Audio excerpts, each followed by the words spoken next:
Parole de foi.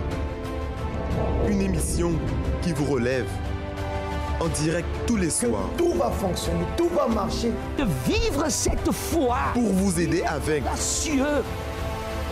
Pour que vous soyez épanouis. Mais je sais qu'avec Dieu, je suis plus que vainqueur. Écoutez des expériences de vie. Participez à la prière quotidienne.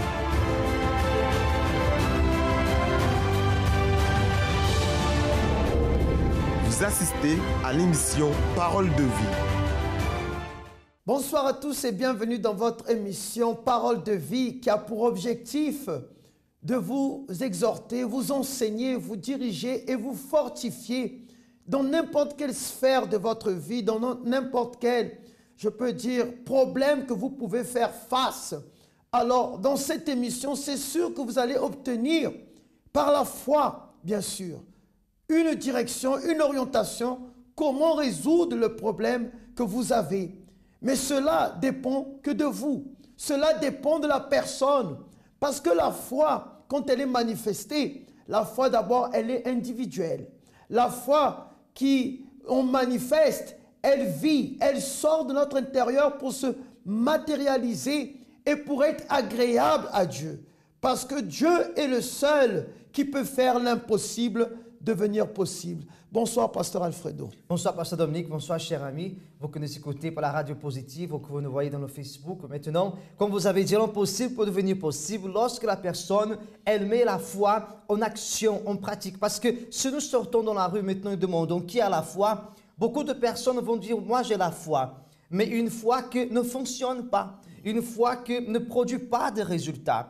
Mais lorsque la personne, elle met cette même foi, que je ne doute pas qu'elle a, en action, dans la parole de Dieu par exemple, dans une chaîne de prière par exemple, alors elle obtient le résultat de cette foi. Parce que si elle est là, c'est pour quelque chose. Et c'est pour ça que nous avons les chaînes de prière que nous faisons, je peux dire toute la semaine dans notre hebdomadaire. Chaque jour a un sujet qu'on traite. Et comme aujourd'hui, il y a eu les cas impossibles pour tous ceux qui ont voulu voir la main de Dieu agir. Alors ils sont venus dans les réunions, ils ont participé, ils ont écouté bien sûr.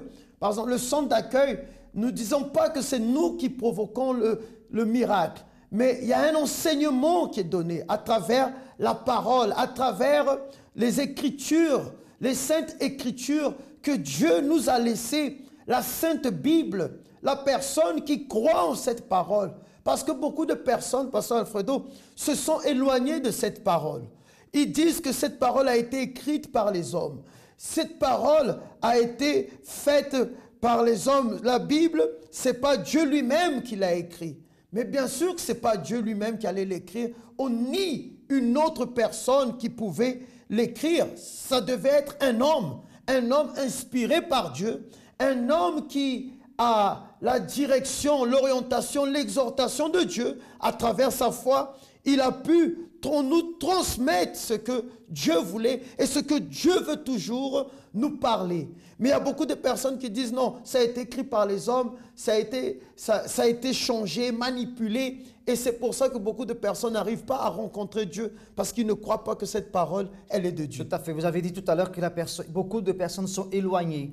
Évidemment, parce que la Bible est comme un guide, est comme une boussole, n'est-ce pas? Une boussole. Une boussole. Elle est un guide. La personne qui a ce GPS entre ses mains, on va dire comme ça, la Bible, la parole de Dieu, elle ne se perd pas, elle ne souffre pas. Même parce que la Bible dit que ces signes accompagneront ceux qui auront cru. Quels signes? Des résultats, des miracles, des changements, des guérisons, des délivrances, tout ce qu'on fait au centre d'accueil au quotidien. Alors ces signes accompagneront la personne qui s'approche de cette parole, la personne qui pratique cette parole, la personne qui respecte et qui obéit cette parole. Mais si elle se maintient loin de cette parole, loin de ce GPS, loin de ce guide, comment pouvez-vous trouver la solution de vos problèmes? Comment allez-vous trouver justement le changement de votre famille et aussi le changement de votre intérieur? C'est que vous êtes déjà en train de lutter, ça fait déjà très longtemps et que souvent, Pasteur Dominique, les gens disent « Ah non, c'est difficile, je pense même abandonner parce que non, je n'arrive pas. Je lutte, ça fait déjà 10 ans, 5 ans, 7 ans. Je n'arrive pas. Mais elle est en train de lutter avec la force de son bras.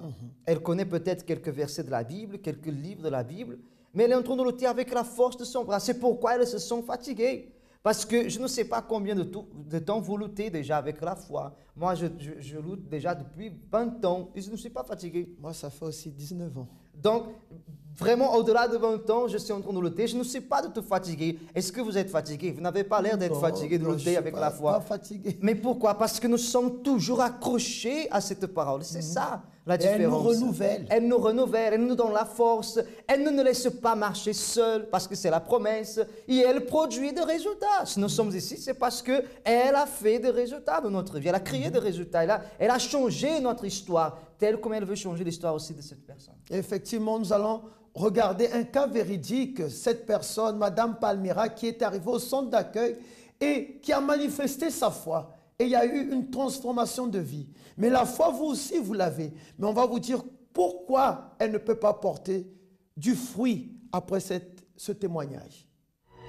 Vous assistez à une histoire de vie. Mes amis, nous sommes ici avec une personne qui a été bénie à travers des chaînes de prière au centre d'accueil et aussi à travers la pratique de la foi. Comment vous appelez, madame? Je m'appelle Madame Palmira. Madame Palmira, comment était votre vie avant d'arriver au centre d'accueil?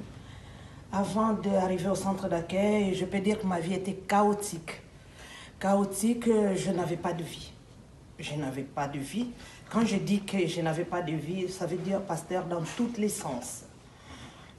Dans le sens physique, professionnel, famille, santé, donc dans tous les sens, je n'avais pas de vie. Vous vous considérez un cas perdu? Voilà, tout à fait. Pourquoi? Parce que j'avais même envie d'en finir avec ma vie. J'étais une femme seule, avec 4 enfants ici en France, sans personne. Et dans tous les domaines de ma vie étaient bloqués. Donc je ne voyais plus la sortie. Qu'est-ce que vous avez fait pour essayer de sortir de cette situation? Vous avez cherché certainement la solution. J'ai cherché partout dans le monde. J'étais une personne qui vivait dans la débauche. Une personne qui vivait dans la débauche. J'étais une personne, je ne peux pas dire alcoolique, parce que je ne me considérais pas alcoolique, je croyais que c'était normal. Je buvais beaucoup d'alcool. C'était pour essayer de noyer le vide que je sentais, le chagrin, le manque, tout ça, c'était dans l'alcool. Donc, ce qui fait que je buvais beaucoup et j'étais malade. Vous avez fait de l'alcool votre refuge? Oui. Et vous étiez encore malade? J'étais malade, je prenais 27 comprimés par jour et je prenais les comprimés avec du vin. Je ne buvais pas de l'eau. Je buvais beaucoup. Quand je dis beaucoup, ça veut dire le whisky, il faut que je précise. Parce que peut-être si je dis que je buvais beaucoup, les gens vont croire que je buvais beaucoup de vin seulement. Non, pasteur. Je buvais du whisky, je buvais à table, je ne buvais pas de l'eau. Je prenais du vin, mais le vin fort avec les cachets, les médicaments. Parce qu'il fallait que je prenne 6 comprimés tous les 4 heures. Et aussi, je prenais la bière. S'il y a quelqu'un qui vient me voir, les amis, entre guillemets, que je considérais comme amis, je buvais aussi de la bière. Donc ma vie, c'était comme ça. Boire. Même les jours que je suis venue à l'église, je suis entrée à l'église ivre. J'étais malade, j'avais un grand fibrome qui faisait le poids d'un enfant. J'étais suivie pendant 2 ans. Le médecin m'a soigné, j'étais à province, à Rouen. Il manquait seulement 2 semaines pour passer à table de l'opération. C'est là que j'ai connu l'église à Stalingrad. Je suis arrivée à l'église aux chaînes des Naman. On faisait un propos des Naman. Avant que vous arriviez à l'église, cette souffrance, le vice, la maladie et d'autres problèmes que certainement qui ont engendré, ça a duré combien de temps? Ça a duré plusieurs années. Ça a duré au moins 6 ans. 6 ans que c'était vraiment flagrant. Avant, j'avais ces problèmes-là. Ils étaient là, mais je croyais que c'était normal. C'était comme ça que les gens vivaient. Pour moi, c'était une vie normale. Donc, votre fond de puits a duré 5 ans? 5 ans. 5 ans. Vous êtes arrivé au centre d'accueil. Qu'avez-vous fait pour changer cette situation? Vous avez dit la chaîne de prière. Oui. Quel jour? Je suis plongée parce que quand je suis arrivée, j'ai écouté l'homme de Dieu qui prêchait et on m'avait invité, on m'a montré comment marcher, comment faisait les choses au centre d'accueil. Donc je faisais toutes les chaînes et dimanche, je ne manquais pas. Est-ce que vous avez, par exemple, participé aussi d'une campagne d'Israël, à part Oui, les chaînes que vous avez fait? J'ai participé à plusieurs campagnes d'Israël. Depuis que je suis là, je n'ai jamais raté les campagnes d'Israël. Qu'est-ce que Mme Palmyra a obtenu comme résultat des chaînes de prière, de la foi que vous avez pratiquée au centre d'accueil? Aujourd'hui, qui êtes-vous? Suite à ma foi, Mme Palmyra, aujourd'hui, elle est vraiment Mme Palmyra, un enfant de Dieu, qui glorifie Dieu. Parce que tous les problèmes que j'avais avant, que j'ai cités, n'existent plus. Je n'ai plus de problèmes dans la famille. Je ne suis plus malade, je ne suis plus vicié, je ne bois plus d'alcool. Dans ma vie financière, je suis bien, je travaille pour moi-même. Je ne cours pas derrière les employeurs pour chercher du travail. Ma vie va très bien, donc ma famille va bien. Je suis une femme de Dieu, je sers Dieu, baptisée de Saint-Esprit. Donc ça veut dire que Dieu a transformé tout transformé. Votre vie. Grâce à Dieu, merci Mme Palmyra, restez avec nous. Et vous aussi, Dieu a un projet pour vous sauver. Si vous croyez et vous utilisez la foi, à l'exemple de Mme Palmyra. Que Dieu vous bénisse.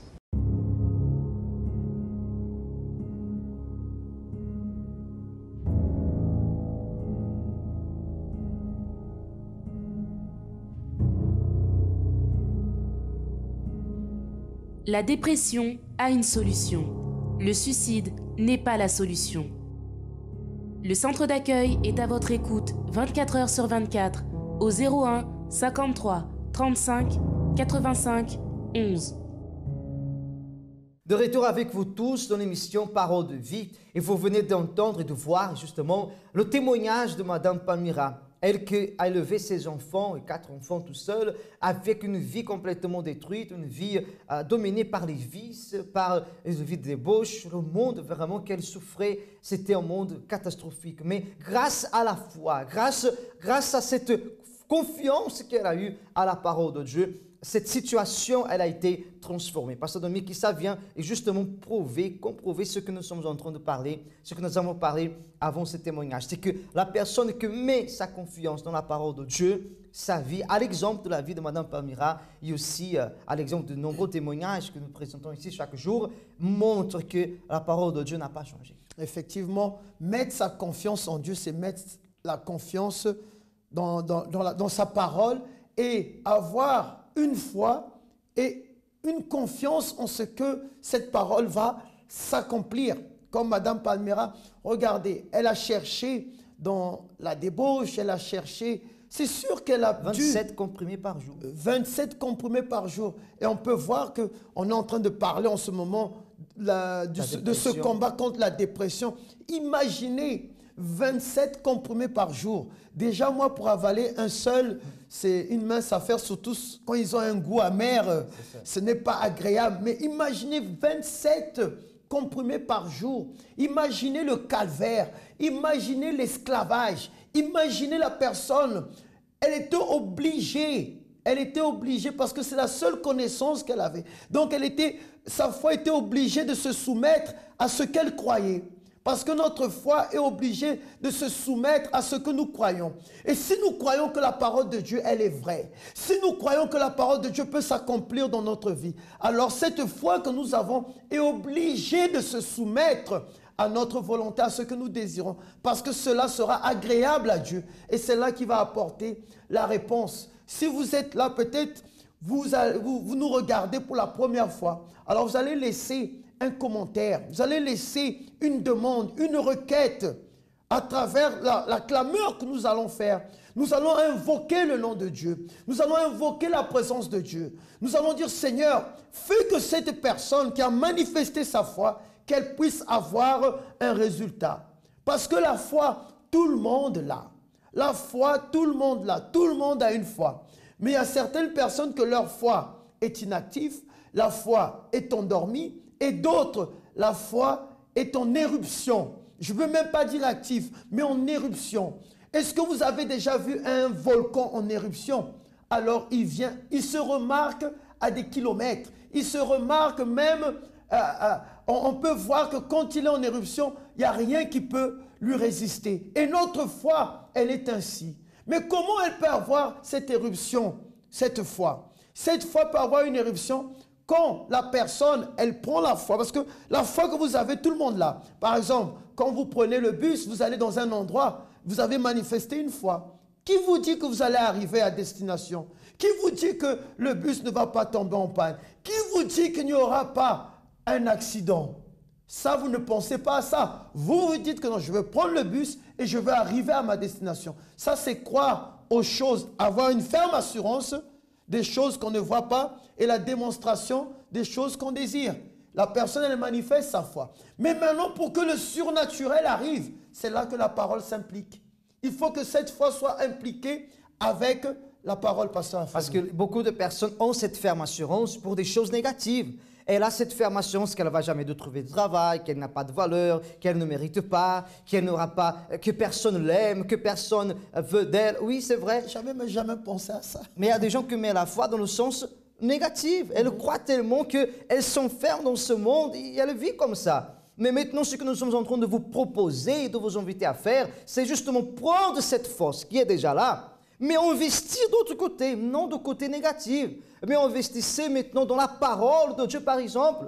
Investissez cette foi dans une pensée positive qui vous dit que voilà, cette situation est difficile, mais vous allez arriver, vous allez surmonter. Mais évidemment que nous n'allons pas pouvoir vous prendre dans les bras d'ici à droite et vous déplacer par la gauche. Il faut que la foi demande aussi des attitudes. C'est la personne même qui utilise cette foi et elle détermine et elle prend des décisions. Et même, vous avez dit des pensées positives.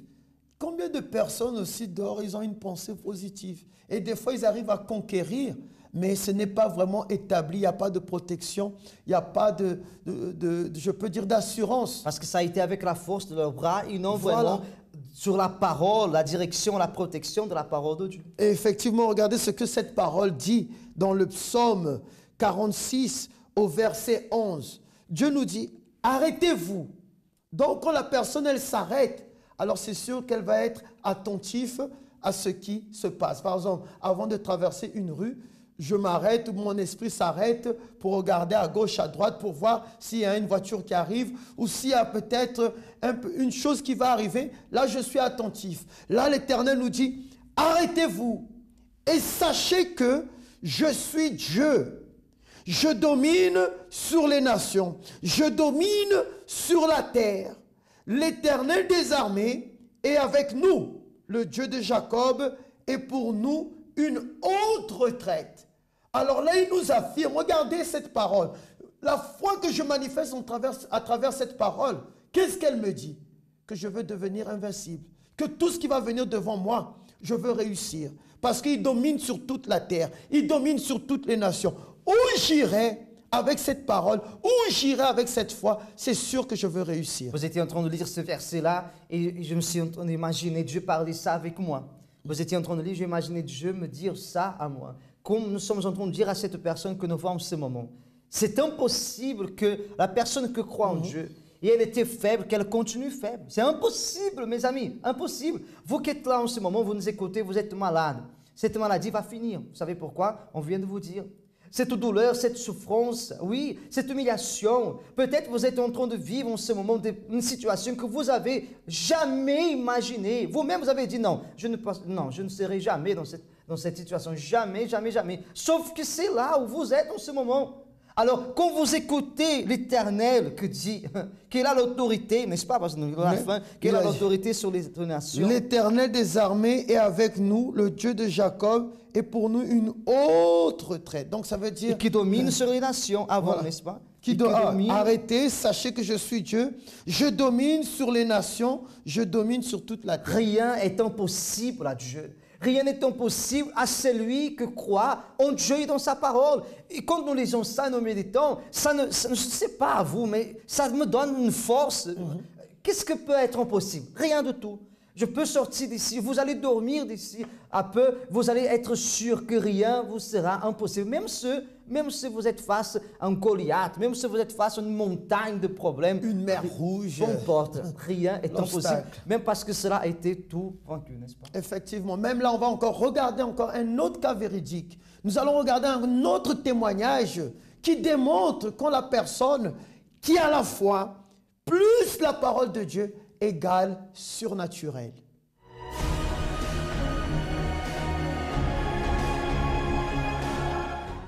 Madame Ivan. Ivan. Madame Ivan, ça fait combien de temps que vous êtes au Centre d'accueil universel? 9 ans. 9 ans.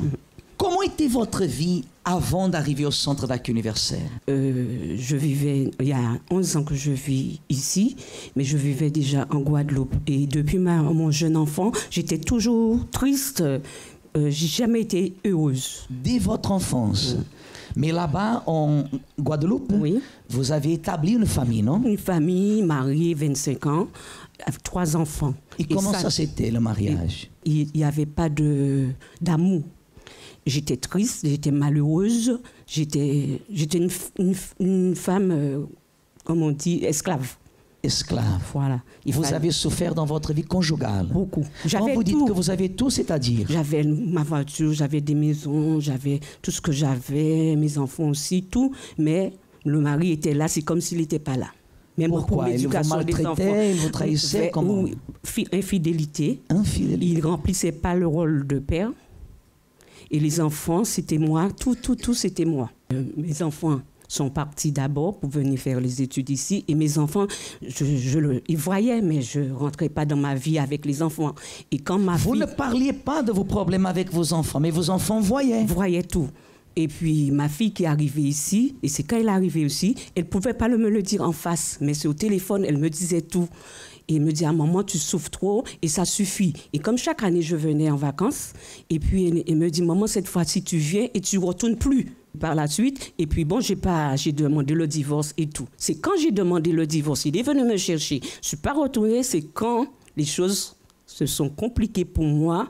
Et il m'a maudit, il a maudit mes enfants. Il vous a maudit? Oui, il m'a maudit. Il a maudit les enfants? Oui, qui étaient aussi ses enfants? Oui, parce que il a dit c'est les enfants qui a fait si je ne suis plus avec lui. Et de là, j'étais malade, problème de genoux, j'ai eu problème de reins. Après ces malédictions? Oui.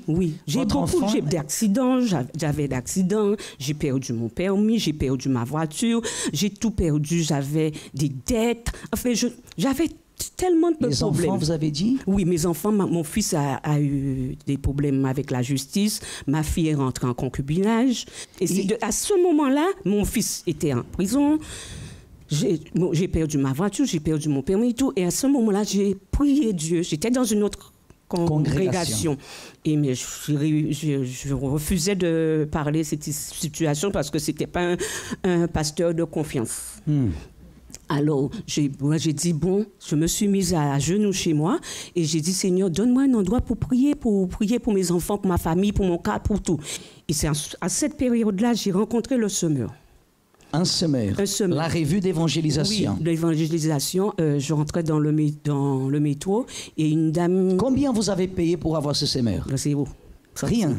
Seulement, la seule chose qui m'a attiré, qui m'a attiré l'attention, parce que je ne voulais même pas le prendre, parce que j'entrais déjà dans le métro, la dame m'a dit, tenez madame, ça bénit. J'ai cherché, j'ai trouvé. Ce même jour a commencé à changer? Oui, ce jour-là, j'ai rencontré les ouvriers, je ne me rappelle même pas ces ouvriers, mais ils ont prié et tout. J'ai eu la semaine, j'ai repris mon travail le lundi, la semaine, j'ai trouvé un poste, on m'a donné un poste. Même semaine d'après? Un monsieur, un responsable, je ne sais pas où, dans le bureau, il a dit, il faut donner un poste à cette dame, voilà, donnez-lui un poste. Aujourd'hui, qui est Madame Ivan? Aujourd'hui, tout a changé. Mes enfants même a pardonné leur père parce que moi aussi j'ai prié beaucoup pour ça. Oui. Ma fille qui disait c'était son géniteur, c'est pas son papa, maintenant c'est son meilleur ami. Moi j'ai pardonné, ma vie a changé, la santé rétablie. Le travail maintenant j'ai évolué, j'ai dépassé des diplômes et je suis maintenant presque responsable où je suis. Comment vous vous sentez aujourd'hui? Je suis en paix avec moi-même parce que moi, je suis en paix à moi, je suis content, je suis heureuse parce que j'ai jamais été heureuse dans ma vie. Je suis heureuse, je suis content, j'ai la paix, je suis tranquille. Amen. Je suis zen. Merci beaucoup. Dieu vous bénisse, madame. Merci.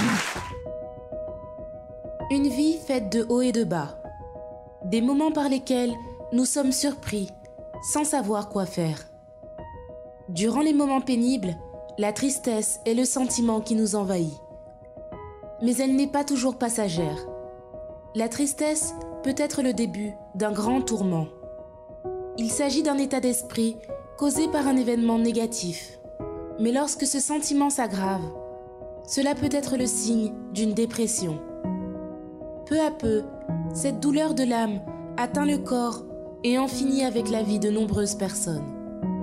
Les personnes dépressives présentent de grandes difficultés à réaliser les tâches les plus simples du quotidien et ne ressentent du plaisir dans aucune situation positive. Au-delà de cela, elles présentent des symptômes tels que l'épuisement, la fatigue, des troubles du sommeil et une forte prise ou perte de poids. Et vous, depuis combien de temps ne souriez-vous pas? Depuis combien de temps n'êtes-vous pas entouré de vos amis? Il est temps de sortir de cette prison. Ne laissez pas la dépression consumer votre vie. Et surtout, n'ignorez pas ce sentiment. La dépression est une maladie dont la guérison se trouve entre vos mains. Voilà, Madame Yvonne, elle n'a jamais été heureuse. Quand quelqu'un dit cette phrase, Pasteur Dominique, ça nous fait trop réfléchir même, parce que comment ça se fait une personne qui est mariée, une personne qui a des enfants, une personne qui a une vie, et à la fin d'avoir tout ça, d'autres désirs et d'autres rêves, elle dit « je n'étais jamais heureuse ». Elle était au point d'écouter son mari qui maudissait les enfants, elle était trahie. Bon, cette femme, elle avait tout pour être dépressive, angoissée, pour désister. Elle n'a pas fait. Quand elle a trouvé la solution, quand elle a trouvé la porte ouverte qui était le centre d'accueil, et elle a trouvé cet appui sur la parole de Dieu, alors ce qui était impossible est devenu possible. Effectivement, parce qu'elle est venue au centre d'accueil. Au centre d'accueil, on lui a donné cet enseignement. Mais pourquoi elle a pu s'en sortir? Parce qu'elle n'avait pas le regard sur les uns et sur les autres. Elle s'est focalisée sur la parole. Elle a manifesté sa foi et sa foi est devenue surnaturelle et a pu vaincre le surnaturel. Parce que combien de personnes qui ne sont pas heureuses comme elle en ce moment-là où on parle? C'est pour ça qu'on vous a dit de laisser vos commentaires. On vous a dit de laisser votre quête, excusez-moi. Nous sommes sûrs et certains que Dieu va faire l'impossible devenir possible. Mais il faut que vous croyiez. Et vous croyez que cette parole, elle est vraie. Elle a dit, arrêtez, arrêtez et sachez que je suis Dieu. Est-ce que vous croyez que vraiment il est Dieu? Parce que des fois, on prononce le mot Dieu, le nom, ce titre. On le prononce et ça devient peut-être banal dans notre bouche. Oh, Dieu n'a pas fait. Oh, Dieu ne m'a pas écouté. Dieu ne m'a pas regardé. Il n'a pas fait ce que j'ai désiré. Dieu m'a donné autre chose de ce que j'ai demandé. Il y a des fois, on ouvre notre bouche pour dire certaines choses qui n'ont aucun sens, qui n'ont même pas de valeur. Mais il a dit, sachez que je suis Dieu. Donc ça veut dire que, regarde bien, que par ta foi, si tu la manifestes, alors le changement va se faire. Nous avons la certitude, nous avons cette bouteille d'eau que nous allons consacrer. Vous allez préparer votre bouteille d'eau aussi, parce que nous allons faire cette prière là maintenant, cette clameur à 23 h. Et c'est sûr que le résultat va se faire. Par exemple, nous sommes préparés pour ce combat spirituel contre la dépression. Tous ceux qui sont dépressifs, tous ceux qui sont frappés par un début de dépression, peu importe au niveau où vous êtes, on vous invite à venir. On vous invite à venir parce que vous allez apprendre en 3 minutes. Vous allez apprendre en 3 minutes, même moins que ça. Moins que ça, vous pouvez apprendre comment combattre la dépression. Donc nous allons revenir pour cette clameur et c'est sûr et certain que Dieu fera sa part. Donc préparez votre verre d'eau, préparez votre bouteille d'eau. Allez individuellement sur votre tablette, vous qui êtes sur la radio positive, écrivez votre quête sur un papier et même quand vous écrivez votre quête sur un papier, si vous le désirez, après vous pouvez le mettre même sur l'hôtel, là où vous allez aller dans le centre d'accueil le plus proche de chez vous.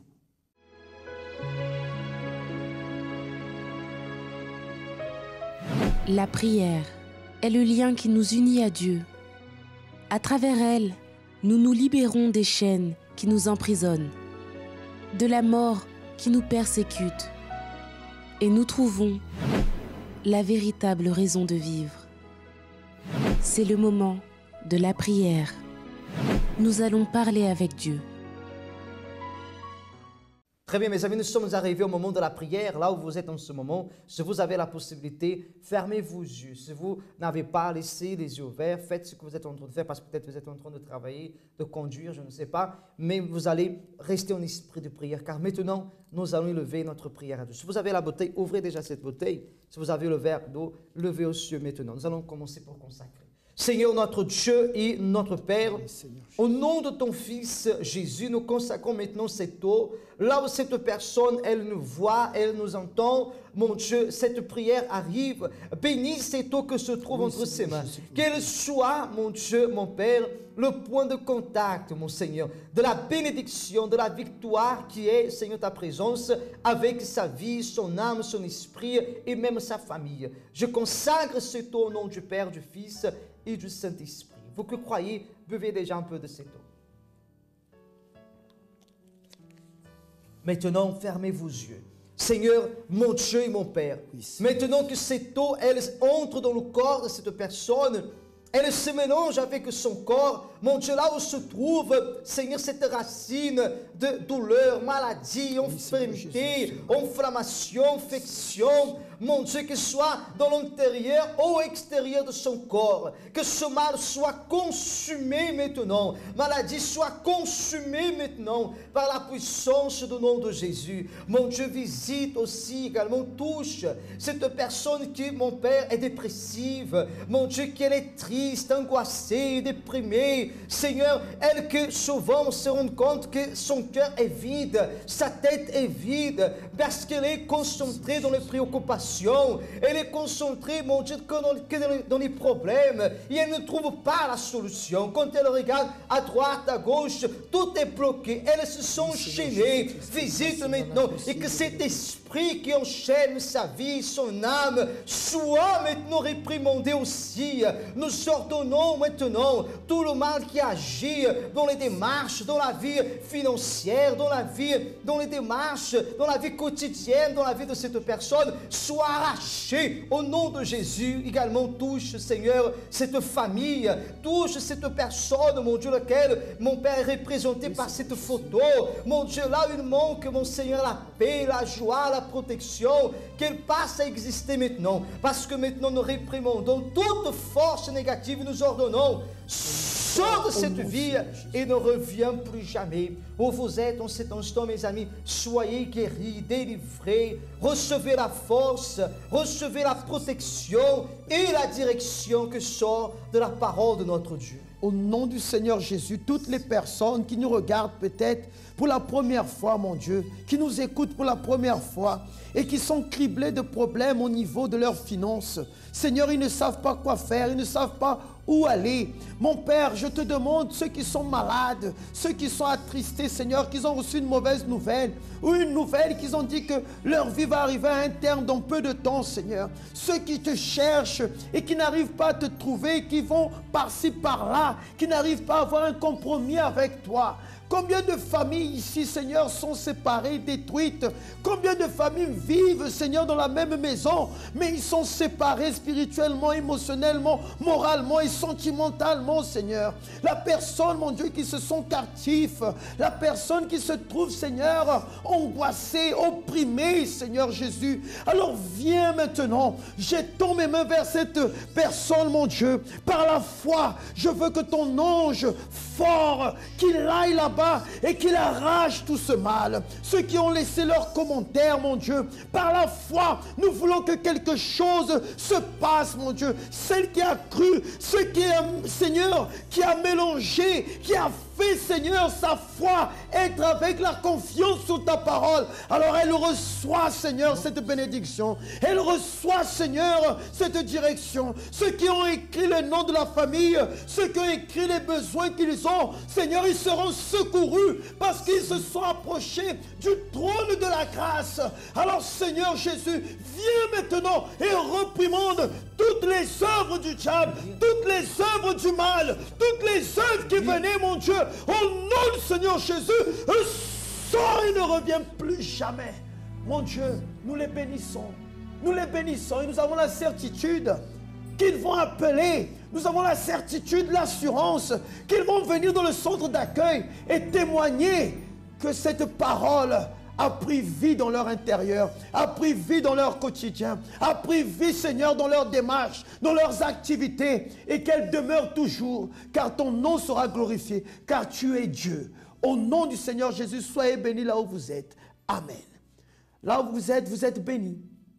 Là où vous êtes, c'est sûr que par la foi que vous avez manifestée à travers cette parole, la réponse sera là. Mais il faut tenir cette foi jusqu'au bout. On ne dit pas que quand on a prié comme ça, qu'il n'y aura aucune négativité qui va venir frapper à votre porte. Parce que la négativité, souvent, elle précède la victoire. Regardez, Dieu a envoyé le peuple d'Israël à partir chercher et prendre possession de la terre promise. Mais qui se trouvait sur la terre promise? Les géants, l'ennemi. Le fruit était bon, mais l'ennemi était là. Alors, l'ennemi sera toujours là, mais il faut le faire face à travers votre foi. Là, vous avez reçu la force, car vous n'êtes pas le seul à chercher un travail. Et vous n'êtes pas les seuls à chercher une maison. Vous n'êtes pas le seul à avoir une guérison. Il y a tant de personnes qui en veulent. Alors, c'est là où la personne doit se battre pour avoir. Mais la foi, ils ont. Exactement. Vous avez la foi, certainement. Ces cas qui paraissent être impossibles, ou même ce blocage, tombera à vos pieds. Même parce que demain, dimanche, nous allons déjà détruire un des problèmes qui affectent beaucoup de personnes et aussi beaucoup de familles, les problèmes héréditaires. Nous allons détruire tous ces problèmes qui agissent dans la vie, dans la famille de nombreuses personnes. Si c'est votre cas, maintenant que vous avez reçu déjà la force et la délivrance vous-même, venez déterminer à travers de cette prière dans la chaîne que nous sommes en train de faire les 7 dimanches, nous allons détruire exactement par la foi, par la prière, n'est-ce pas, Pasteur Dominique, toutes les œuvres héréditaires. Par exemple, si vous nous écoutez aux alentours de Saint-Denis ou à Saint-Denis, nous allons être à 8 h du matin, à 10 h et à midi dans notre centre d'accueil à Saint-Denis, numéro 55, rue de Strasbourg, à Saint-Denis, non loin du cimetière de Saint-Denis, à 8, à 10 et aussi à midi. Et nous serons ici à Paris dans notre siège national au 254 rue du Faubourg Saint-Martin, Paris 10e, où vous pouvez y accéder à travers le métro 2, 5 et 7 et descendre à Stalingrad, ou le métro 7 et 7 bis et descendre à Louis-Blanc. Le bus c'est le 54 et vous descendez à Chaudron-Saint-Martin. À 6 h, à 8 h, à 10 h et à midi, il y aura un culte qui sera fait, qui va se dérouler, et là vous allez obtenir cette foi. Et même vous qui voulez exceller, vous qui voulez aller loin, au-delà, vous savez que on va vous donner une direction, comment faire, comment dépasser les limites. Vous savez qu'un homme sage, il fait un cercle et met sa famille. Mais un homme intelligent, il fait un plus grand cercle, il met sa famille et tous ses proches. Qui voulez-vous être? Alors ce dimanche, on va le découvrir. Et vous qui voulez connaître le centre d'accueil le plus proche de chez vous, vous pouvez appeler le 01 53 35 85 11. Et si vous voulez en savoir plus par rapport au centre d'accueil universel, alors nous avons notre site internet où vous pouvez naviguer centredaccueil.fr. Donc, notre temps est terminé. Nos collègues viendront demain encore une fois de plus pour une parole de vie en votre faveur. Dépression, tristesse, isolement, séparation, détresse, suicide, stress. Quelles seraient les armes les plus efficaces pour combattre la dépression? Être optimiste, il faut peut-être avoir une aptitude au bonheur. Oui. La personne, on l'entoure, on est près d'elle, on s'occupe d'elle, on prend soin d'elle. Et je pense qu'avec le temps, ça peut aider à guérir une dépression. Éviter de mettre la pression sur soi-même. Si tu as le soutien des siens, et dans le milieu dans lequel tu vis, tu as le soutien de ces personnes, je pense que ça peut jouer beaucoup. À partir du moment où on a envie de se soigner, c'est déjà une bonne chose. De vouloir guérir, déjà, c'est un premier pas. Alors souvent en fait on utilise des antidépresseurs, des médicaments. Je pense que c'est quelque chose d'insuffisant. C'est-à-dire qu'il y a souvent d'autres traces beaucoup plus profondes et que les traitements médicamenteux, ils peuvent soulager mais qui sont largement insuffisants et qu'il faut effectivement à ce moment d'autres thérapies, plus plus psychologique et moins psychiatrique. Hein, enfin, qui dit psychiatrie dit médecine classique. Donc je pense qu'après, il y a toutes les thérapies psychologiques, comportementales, et autres. Donc, ouais.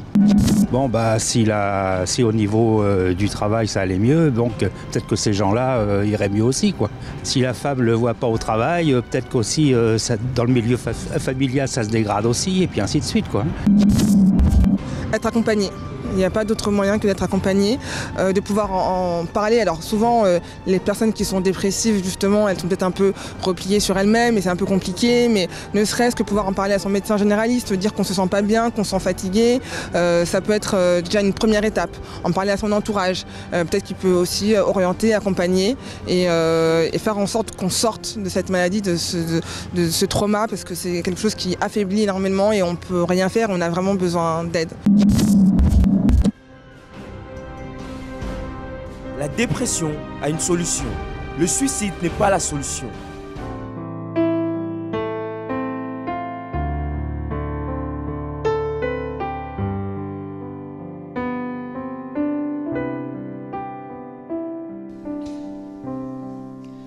Merci Seigneur pour les épreuves de